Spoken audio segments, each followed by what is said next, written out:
Please subscribe Tito Manny Vlog.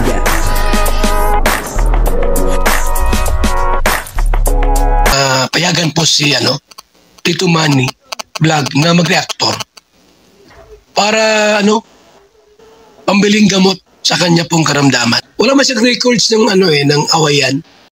Grabe po pala ang nangyayari kay Brother Paas. At dito mapapanood po natin sa video ito na talagang si Brother Paas sa ngayon ay kung makikita po natin yung kanyang itsura ay talagang meron po siyang nararamdaman sa kanyang katawan at medyo hindi po maganda ang sitwasyon po ngayon ni Brother Paas. Kaya yun po papanoorin po natin yung video at siyempre bibigyan po natin ng konting reaksyon pero bago po yan, ako muna po ay bumabati sa inyong lahat ng magandang umaga, magandang tanghali at magandang gabi sa inyong lahat mga kapatid. Saan man kayo ng panig ng mundo naroroon ngayon ay mag-iingat kayo palagi at pagpalain kayo ng ating Panginoon. Maraming salamat din po sa patuloy na tumatangkilik sa aking YouTube channel at nanonood sa aking video reaction. Patuloy lang po natin suportahan sila Kuya Bal Santos Matubang, Kalinga Prab at Ate Edna Vlog. Kung nanonood po tayo ng kanilang mga video, ay wag po natin skip yung ads upang sa ganon ay patuloy po tayo makatulong sa kanilang adhikain sa pagtulong sa ating kapwa na nag-iikaw sa buhay. At yung mga kasama ko po sa Karepa, pakisuportahan din po. At ganoon din po yung mga charity vlogger na Kalinga Partner. Ito po yung video, At ang video pong ito ay mapapanood po natin sa YouTube channel ni... Kumusta ka, brother? Ito, nagpapagaling. Hindi ako makaalis kasi nanghihina ako. Ano pa naman? Bakit? Wala nang hindi ako makakain. Grabe ng pinayat mo. Oo nga. Anong sabi ng doktor? Hinihintay ko lang yung biopsy para pagdating yung biopsy, magpapakumpay na ako. Kasi nung Monday, nagpakumpay na ako.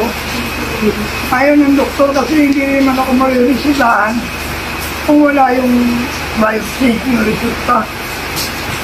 Kaya, eto sa bahay lang kahapon, nag-sendro ako, bumili ako ng gamot. Hindi ko na kaya katawan, bumili kagad ako. Kasi... Laki ng pinayat mo, brother. Oo. Ilang buwan ka nag-start na ilang buwan na? Mula ng February, March, April, May, June, July, 6 na. Grabe talaga ang pinayat mo, brother. Ang laki dating 75 yata kilo ko ngayon, 48 na lang. Grabe. Tapos yung bewang kong 32, 28 na lang. Ang mahal ng gatas, 2.5 ang isa. Magkano? Insure? Oo. 2.5. 2.5 pag ilang araw lang yun? 4 na araw lang yun. Isa nga, 3 araw lang. Paano ka makakasama kay kuya? Kaya hindi ako nakakasama, 2 buong maigit na. Namimiss ko na nga, kaya lang hindi ko naman i-priority pagsama. Baka doon pa ako mag-collapse, masisi pa si Kuya Bal. Kaya hindi na ako magpuan.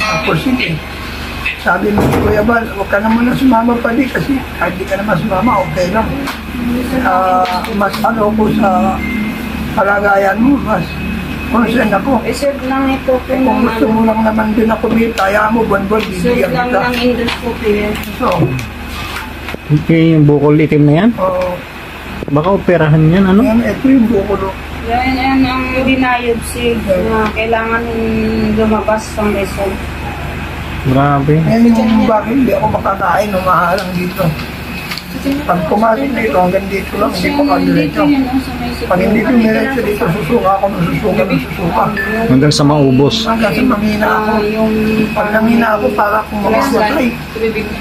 Di wag ka nang kumain. Prutas dito din kaya, Ayan, brother Paas, ito yung pinapaabot ng aking mga titas.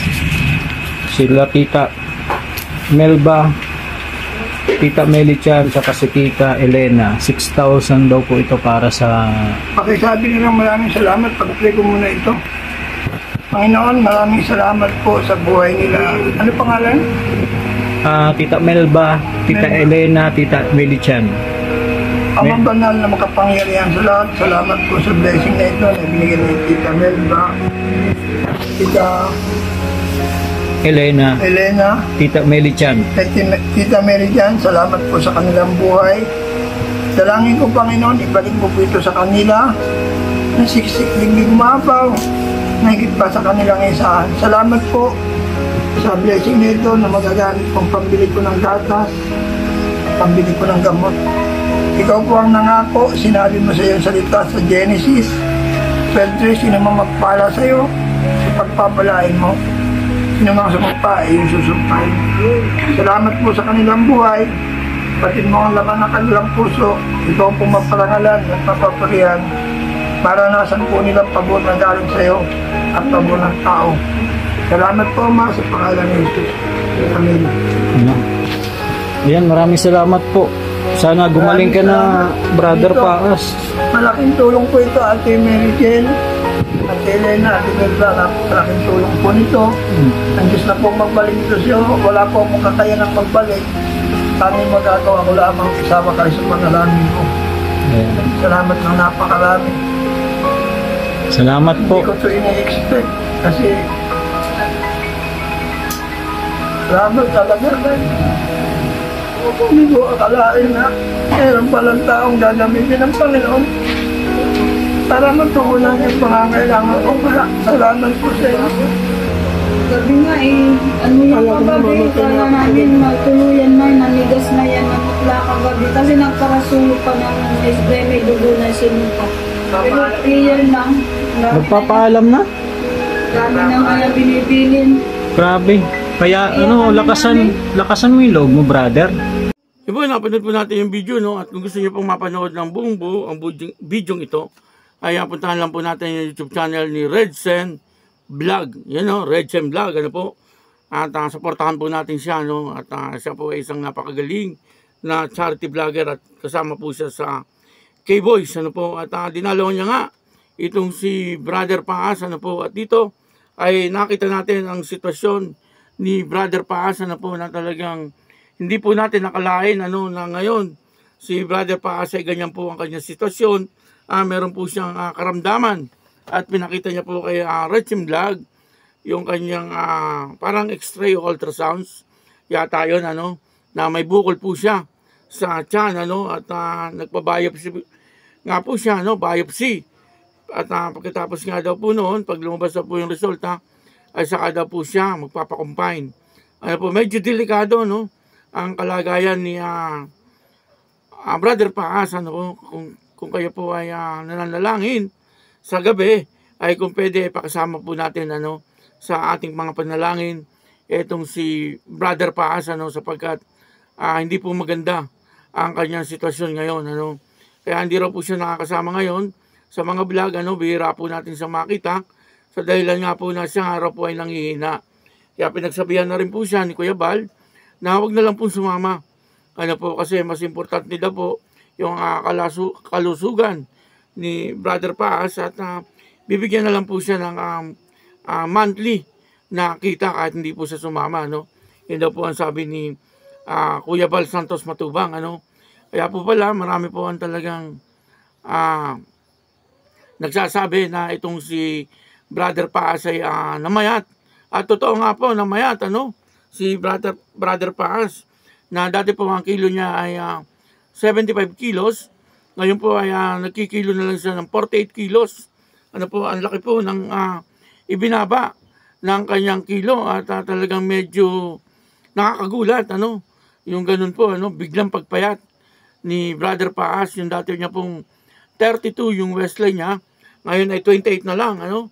Talagang medyo talagang bumaba po yung kanyang timbang.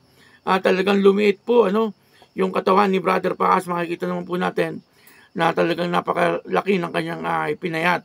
Ano po, at nagatid ng tulong itong si Redsen Vlog kay Brother Paas, at napayak nga po si Brother Paas kasi hindi niya nga po inaasahan na yung mga taong tutulong sa kanya, ano, hindi naman po niya kilala, pero andun po at talagang nagpahatid po ng tulong. Maraming salamat po doon po sa tumulong kay Brother Paas, ano po, sa pambili niya ng gatas at pambili niya rin ng gamot kasi medyo mahal nga po yung kanyang iniinom na gatas, ano. Yun lang na po ang talagang parang kinakain niya sa ngayon, ano po, yung gatas na yun.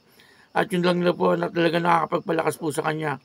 Ano po, kung sino man po ang gustong tumulong kay Brother Paas, ay pwede nyo pong ipadala kay Redsen Vlog, o kaya kay Brother Paas, o kaya kay Kuya Bal Santos Matubang. Ano po, yan naman po ay kung ano lang po ang kaya natin, ano, yun naman po ay hindi naman po sa pilitan. Kumbaga yung kung ano po yung nasa loob natin na pagtulong ay okay lang naman po yun. Ano, kung wala, ay kahit po panalangin, ano, kailangan po ni Brother Paas yun, na ipanalangin po natin siya, no? Nahilingin po natin na talagang maging maayos na po yung kanyang kalagayan, at siya po ay gumaling na ng lubusan, na talagang sa ngayon ay nakikita po natin na nangihina itong si Brother Paas. Kaya yun, ano po, dito ay napakita po natin na talagang si Brother Paas sa ngayon ay meron pong sakit, ano, at kailangan niya po talaga ng tulong. Kaya yun, maraming salamat po sa inyo lahat. At ako po si Tito Manny Vlog, na nagsasabing God bless you all. Diyos mabalos.